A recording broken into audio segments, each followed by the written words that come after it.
everybody. Welcome back to another episode of Another Bourbon Show. This is the end of the year. This is our final episode of the year, final one of 2021. So we are not drinking the same. We're not all three drinking the same thing like we usually would. We decided for this week we are going to be drinking our favorite bottles of 2021, and I'll go first. I'm not drinking this one because I got horribly drunk off of this one. But I am going to drink tonight. But I have no interest in drinking this one this evening because this was really what ended the night for me. So my pick of 2021 is Maker's Mark 46 cask strength. I've had prior years Maker's Mark 46 cask strength, but this year I think that they just knocked it out of the park. This was the best bottle of 2021 in my opinion. So there's my addition for the weekend, or for the week. Steven, Ryan, what do you guys have? I'll go ahead and go next real quick because I don't want it to be anticlimactic waiting for me. But I also picked Maker's 46 cask strength. I had to. I picked up a bottle because you said that might be your pick of the year initially, Dan, and I do agree. Now I didn't have a ton. This is the caveat: is I didn't have a ton of 2021 releases. But to me, this was my favorite of the bunch. But I did want to give an honorable mention real quick as well to this year's Midwinter Night's Dram, because when I had it for the first time, which I believe was like last year, the year before its release, Dan, out of your bottle, I did bash it slightly in comparison to what we were also drinking that night. But I think since then it's grown on me a lot. And I think that in retrospect, it had more to do with my expectations of the bottle rather than the bottle itself, which is just not fair. It has nothing to do with the whiskey itself. So as time goes on, I've definitely liked it a lot more. I just think it's one of the coolest annual releases from a lot of different standpoints. So I did want to mention that as well. Cool. What about I got you, Ryan? a couple here. I got that one as well.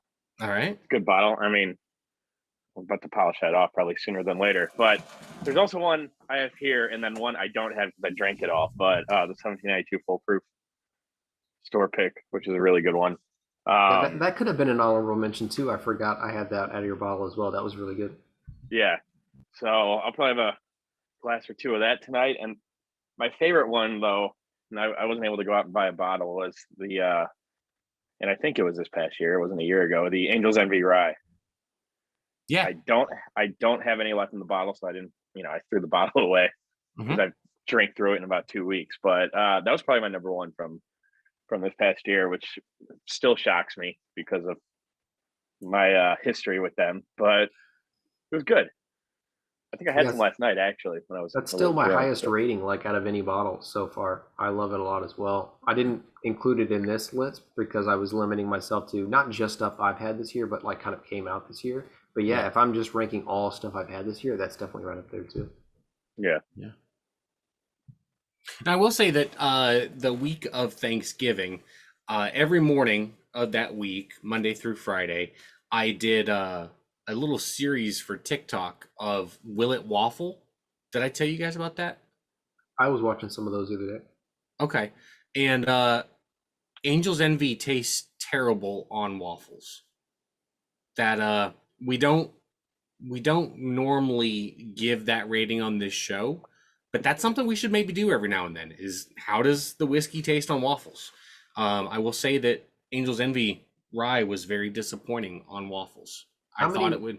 How many ryes or like high ryes have you put on waffles at this point? Have you noticed that there's a sort of trend there where it's ryes? No, that was the only rye that I put on waffles. I wonder if that's part of it. That could be. Because then, like, I did the Knob Creek on the waffles, which was also really bad. But then the Stumpy's pecan pie, which is a liqueur, that actually tasted really damn good. Screwball tasted really damn good on waffles.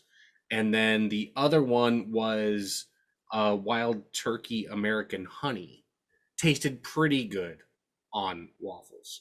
But I really felt that the Screwball and the pecan pie whiskey, like you could eat that on a regular basis if you were an alcoholic. Right. Yeah. Yeah, with the Knob Creek, was that Knob Creek the maple Knob The Creek? smoked maple. Yep. Yeah, and that wasn't any good. It was not good at all. That's a little So surprising to me. the two you thought would be the best weren't the best. No, I didn't actually think that those two. I thought maybe the Knob Creek smoked maple would be good because it's, that maple flavor. But both of them, like when you pour it on the waffles, it just really opens up all of the alcohol, and like that's what you smell. So like the higher proof, it just really hits you in the face on the waffles. I will say that all 5 tasted great in coffee. All of them tasted phenomenal in coffee. But And did you try any like Crown Royal, anything like that? Any Canadian? I didn't. No, I was limited to just the 5. I was limited to 5 days, right? Like because I took that whole week off. I didn't have anything going on. Didn't have to worry about watching Augie because he was in school except for Thursday. So yeah, I if I'd had more days to do it, then maybe I could have gotten into some Canadian waffle or some Canadian whiskeys, but Well, there's always next time, and there will be a next time. there will be a next time. Yeah. Have we ever done a Canadian whiskey on here? No. I don't think we have we? No. In due time, maybe a little preview for 2022. Man, what a year. What a year. Yeah, our first full year of another bourbon show. That's true. Yep. And we're millionaires. Well, what do you think? What do you think the best moment of the podcast was in 2021?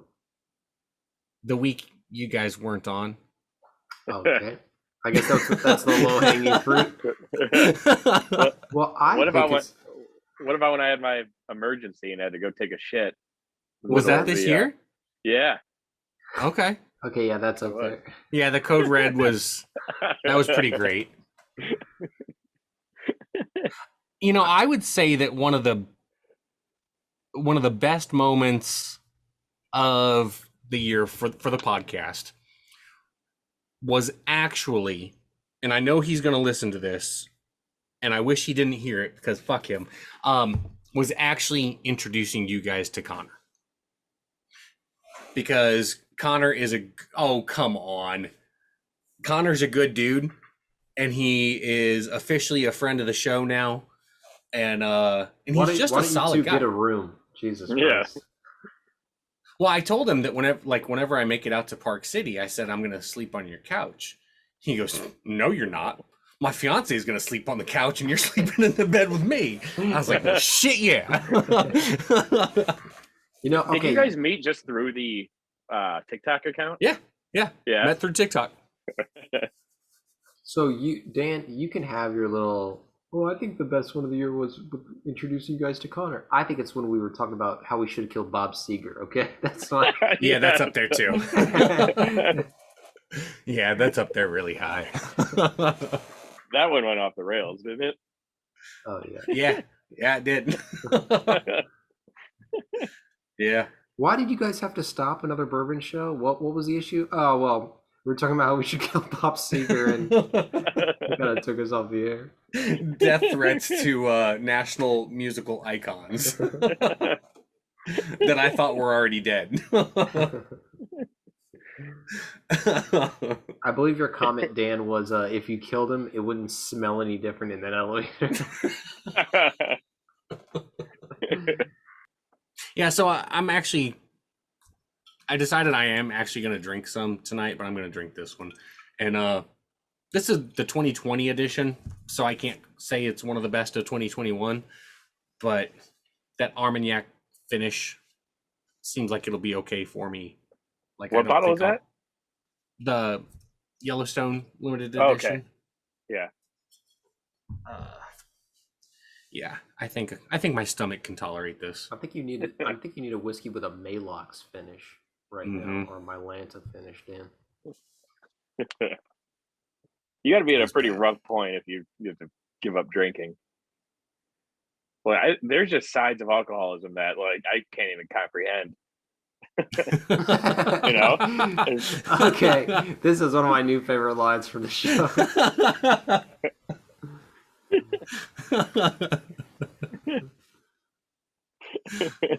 No, please go on, Ryan. I want I to. don't know, just waking up and drinking the warm beer that's on your nightstand to get rid of the shakes. Yeah. That's got to be a bad feeling. Can't feel too good about that. You're drinking warm natty lights at 7 a.m. I feel like we've done shit that was similar, very similar. At least Yeah, that was a for long time ago, dude. at least for random weekends. Yeah, there would be. Hey, did you guys know that we ended up getting banned on TikTok last week? No. No. We got banned after I ended it. I hit end. Like 2 minutes later, I got a message. Your account has been suspended from live access for a week for bullying and harassment. I was like, what? I logged off. We're gone. How? Did you ever get an explanation? Bullying? No, they never give you an explanation. They're sons of bitches about that. So did someone report the video? I guess. I don't know. I wonder if it was Connor. No, Connor wouldn't have, first of all. And second of all, yeah, they never like tell you exactly what you said. They just tell you the community guideline that you violated. And it was the bullying and harassment. And I'm like, well, that doesn't really narrow it down for us from that episode. Yeah, I have no idea what that would have been. I Did- felt like we everybody was making- pretty positive. Were we and making relaxed. fun of Fred Minnick again, though? Was that it? Maybe Fred was watching. I don't think so. I mean, he's got a TikTok. He could have been on, but I doubt it. We'll never find out either. That's the shitty part. Yeah, we won't. Yep. All right. Well, look, listeners, viewers, we appreciate you giving us a chance. Hope you learned something. Hope you enjoyed the last year. I, for one, am really looking forward to some of the new releases that come out for 2021. One that I do not have a bottle of, but was able to try from 2021 that I wish I could have gotten a full bottle of, was Russell's Reserve 13. And I am super excited to see what the whiskey and bourbon world has to offer for 2022. Hopefully it's lots of great whiskey and bourbon, new experiments, new things, and hopefully less COVID. That's yeah, that's where. What are you guys hoping for 2022? Blanton's. I guess just Bourbon cream. more- Yeah, bourbon cream. Did Aiden text you, by the way, or no? Me? He You picked text up. me? Yeah, No. I told him to message you because he bought a bottle of bourbon cream today. I'm like, you need to send that picture to Steven. No, he never messaged me. I just hope that there's more availability, to be Yeah. honest, because I think that it's kind of a depressing state for a lot of stuff. Now, I think we do a good job on the show talking a lot about how you're not usually missing out that much by missing out on some of these more elusive bottles. There's so much good stuff on your local shelves, and you should be supporting those distilleries, especially the smaller ones. But I do hope that we get to some sort of equilibrium with the supply chain and the demand, and that if you want to try something, you can as well. Because I do think that it, like, even for me, you can get black pilled on this shit so easily, where it's just like, you know what, it's not even worth it to chase that stuff. So I hope that gets a little bit better, and I just hope that people aren't being taken advantage of if they're getting into bourbon and they just don't know that much, because I think that definitely happens. I think there's well-intentioned people who are just like, oh, I hear Blanton's is good, and then they spend $300 because they don't know any better, and they wouldn't otherwise if they were more enlightened. So I do hope that improves. Yeah. Yeah, I hope for the opposite. I hope it's the same thing going forward. People like you not being able to get bottles would make me feel great. People So, like me, huh? yeah, lower than. Yeah.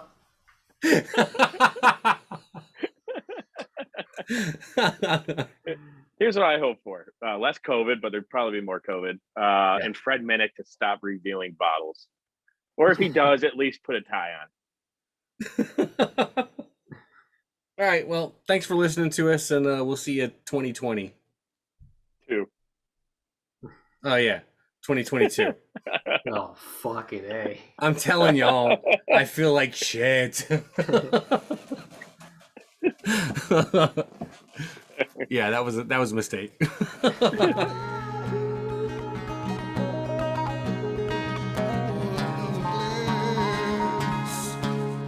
Another bourbon show.